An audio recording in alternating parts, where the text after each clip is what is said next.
Vergara in Luzon. Woohoo! So excited. Tapos sa third floor. Yeah.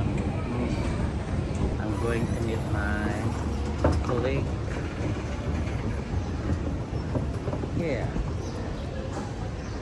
It's immigration. And airport.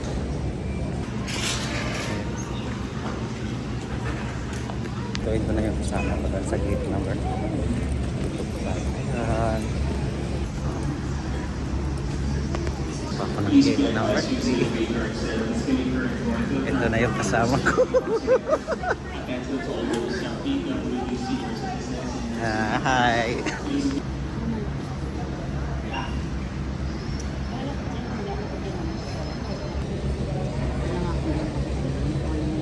Waiting for the next trip.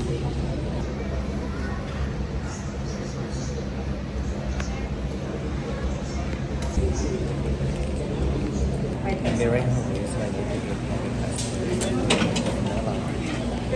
Actually, once it's the color. kung kasama ko ngayon. Hi! Hi. Mga pista kami ngayon. Kapila na dali kay makadula kami sa pagkukuhan. So kapila lang dali. We are here in the gate number 1, boarding pass number 1.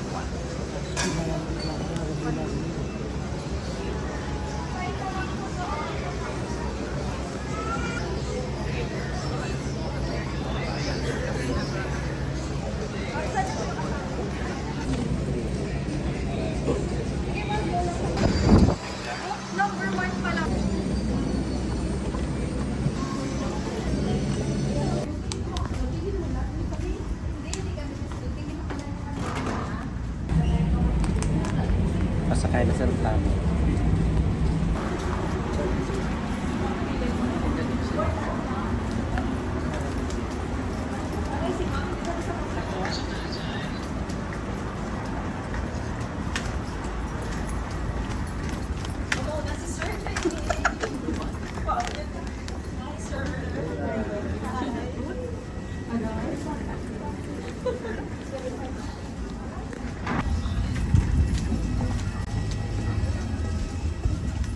Kami sa sukat. Apartments, boarding pass, and your ID para makasakay.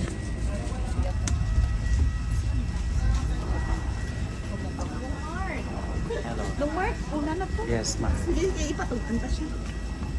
Yes. Ako ganyan siya.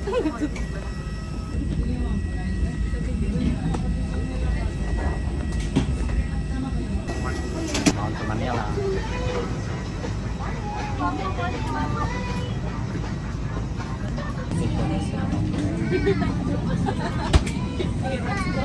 Number 27.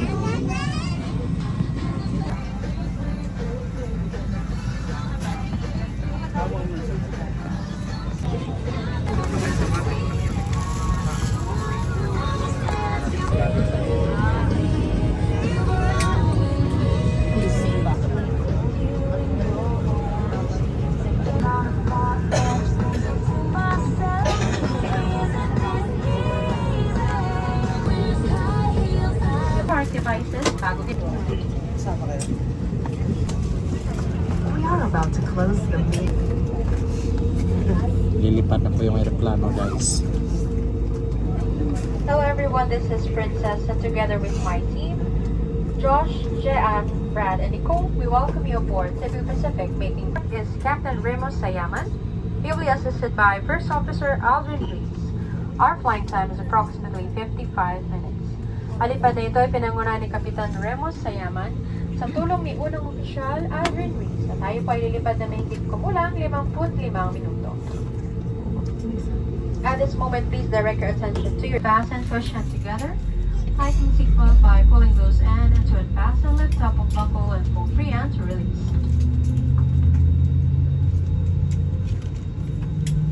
In case of a water landing, your life vest is found under your seat. Remove sharp objects from your body.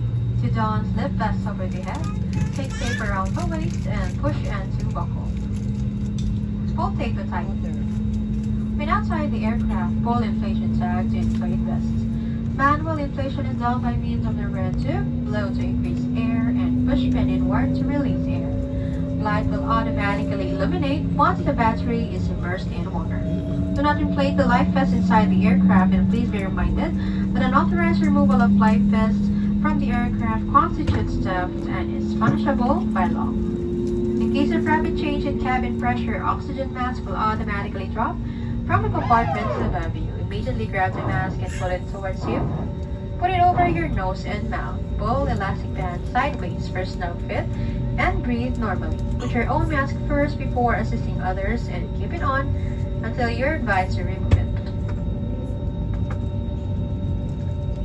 In case of emergency evacuation, follow the lights that will lead you to the exits.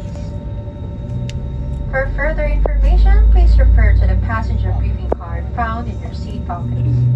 This aircraft is equipped with emergency exit signs found in the cabin, and the location of the nearest exit may be behind you. Each cabin door is equipped with a slide rail, and in any eventuality, guests must leave their bags and immediately proceed to the use of all exits. There are also fire extinguishers in the cabin, and operation of the device is indicated on the equipment itself. Open and tray tables stowed. Voice communication with the use of mobile phones is prohibited while cabin doors are closed. This is a non-smoking flight. Use of vape, e-cigarette, and all smoking or vapor inhaling and emitting devices is prohibited by Philippine Civil Aviation regulations.